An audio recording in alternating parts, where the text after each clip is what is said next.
Намираме се на плувен комплекс Спартак, който е едно от най-големите спортни съоръжения в София.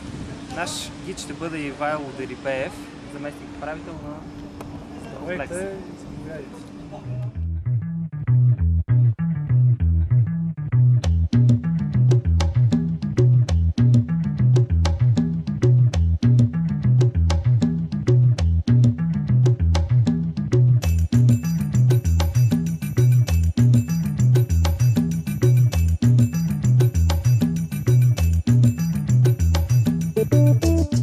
Плувният комплекс има 4 басейна, 3 от които закрити, детски и олимпийски 50 метра с дълбочина 2,20 метра.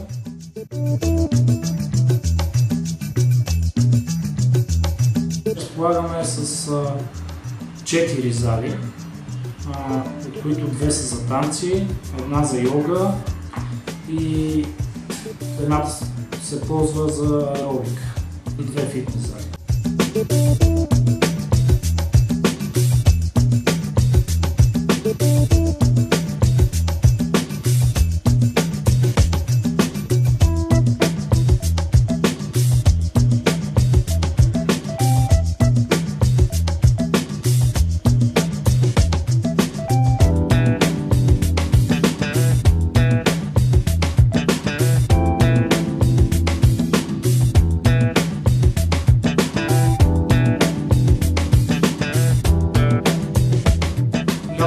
Поради факта, че скоковия басейн е външен и открит, практикуват и скачащите.